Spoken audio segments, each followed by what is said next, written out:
అందరికీ నమస్తే అండి. రామ్ గోపాల్ వర్మ గారికి జగన్మోహన్ రెడ్డి గారి ప్రభుత్వం ఏ విధంగా పేమెంట్ చేసింది? రామ్ గోపాల్ వర్మ గారు ఎన్నికలకు ముందు ఎందుకు అంతగా రెచ్చిపోయారు?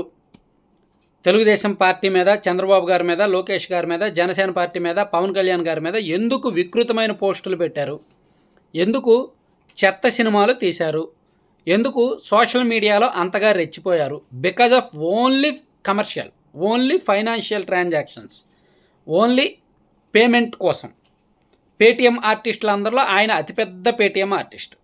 నేను ఇప్పటి వరకు ఈ పదం ఫస్ట్ టైం వాడుతున్నా, ఎందుకంటే ఆధారాలు దొరికాయి. ఇప్పటి వరకు నేను ఎప్పుడు పేటీఎం ఆర్టిస్టులు అనే పదం కానీ ఫస్ట్ టైం రామ్ గోపాల్ వర్మ గారిని ఉద్దేశించి ఈ మాట ఎందుకు వాడుతున్నానంటే బలమైన ఆధారాలు వచ్చాయి. ఇప్పుడు ప్రస్తుతానికి విజిలెన్స్ ఎంక్వైరీ జరుగుతోంది.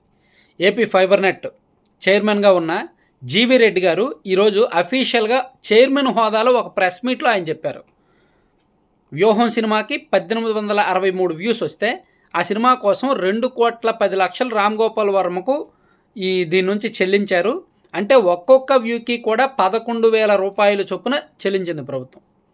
నాకు ఇక్కడ విడ్డూరం ఏంటంటే, సినిమాలు రేట్లు తగ్గాలి, సినిమా టికెట్ల రేట్లు తగ్గాలి, పేదవాడికి వినోదం అందాలి, తక్కువ రేటుకి వినోదం అందాలి అన్నారే. ఒక్కో టికెట్ 50 రూపాయలు, 70 రూపాయలు, 100 రూపాయలు చేస్తామన్నారే.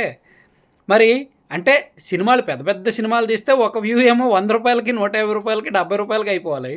కానీ వ్యూహం అనే ఒక చెత్త సినిమా తీస్తే ఒక వ్యూకి 11,000 రూపాయలు చెల్లిస్తారా? ఎంత అన్యాయం అండి ఇది. అంటే ప్రస్తుతానికి వాళ్ళ దగ్గర బ్యాంకు ట్రాన్సాక్షన్స్ కూడా ఉన్నాయి. రామ్ గోపాల్ వర్మ తాలూకా అకౌంట్లకి ప్లస్ అతను చెప్పిన వాళ్ళ అసిస్టెంట్ల అకౌంట్కి ఏ తేదీన ఎంతెంత అమౌంట్ పంపించారు అనేది బ్యాంక్ ట్రాన్సాక్షన్స్ కూడా ఉన్నాయి. ఏపీ డిజిటల్ కార్పొరేషన్ నుంచేమో నెల ఇచ్చారు. ఏపీ డిజిటల్ కార్పొరేషన్ అని ఒకటి ఉంది కదా, వైసీపీ హయాంలో నడిపించారు కదా, దాని నుంచి నెల ఇచ్చారు. అలాగే ఫైబర్ నెట్ నుంచి కూడా కొంత అమౌంట్ భారీగా ఇచ్చారు. ఇలా ఓవరాల్గా కొన్ని వైసీపీ ఎంత పైత్యం అంటే అధికారంలో ఉన్నప్పుడు పోనీ ఏమైనా ఇంత ఉద్ధరించి ఆ చెత్త సినిమాలు తీసి ఏమైనా అట్లీస్ట్ ఆ సినిమా ప్రీ రిలీజ్ ఈవెంట్ విజయవాడలో చేస్తే జనం రాలా. ఆ సినిమా కనీసం వైసీపీ అభిమానులు చూసినా 1,00,000 మంది చూసేవాళ్ళేమో. కనీసం వైసీపీ అభిమానులు కూడా ఆ సినిమాని చూడాల. 1,823 మంది చూడడం ఏంటండి? 1,800 మంది చూడడం ఏంటండి? ఈ రాష్ట్రంలో వైసీపీ వాళ్ళు అందరూ చూసినా అట్లీస్ట్ ఒక 10 లక్షల మందో, 20 లక్షల మందో, 25 లక్షల మందో చూసేవాళ్ళేమో. అంటే వైసీపీ వాళ్ళకే ఆ సినిమాలు నచ్చల, ఈ ప్రయోగం నచ్చల. సినిమా మీన్స్ అసలు జగన్మోహన్ రెడ్డి గారు ఇలా చేయడం నచ్చల. ఎంత సిల్లీ చూడండి. అసలు ఎందుకు వైసీపీని వ్యతిరేకించాలి, ఎందుకు జగన్మోహన్ రెడ్డి గారిని వ్యతిరేకించాలంటే ఇటువంటి వికృతమైన ఆలోచనలే. పనికిమాలిన సినిమాలు తీసి, చెత్త సినిమాలు తీసి, ప్రజల మీదకు రుద్దేసి, చంద్రబాబు గారినో, పవన్ కళ్యాణ్ గారినో, లోకేష్ గారినో ట్రోల్ చేయించి, ఇది అసలు పోనీ దానికి ఏమైనా సొంత డబ్బులు ఖర్చు పెడుతున్నారా? వైసీపీ డబ్బులో, లేదంటే వైసీపీ నాయకుల డబ్బులో, జగన్మోహన్ రెడ్డి గారి డబ్బులో ఖర్చు పెడుతున్నారా? కాదు, ప్రజల డబ్బులు, ప్రజాధనం. ఇది తప్ప కదా? మరి ఇలా చేసిన వాళ్ళకి 11 సీట్లు రావడం తప్ప కదా? కరెక్టే కదా?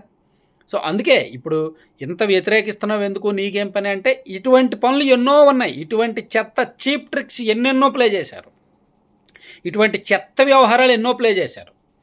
సో ఇప్పుడు విజిలెన్స్ ఎంక్వైరీ జరుగుతోంది. రామ్ గోపాల్ వర్మ గారి మీద మద్దిపాడు పోలీస్ స్టేషన్లో నమోదైన కేసు కేవలం సోషల్ మీడియా పోస్టుల మీద మాత్రమే.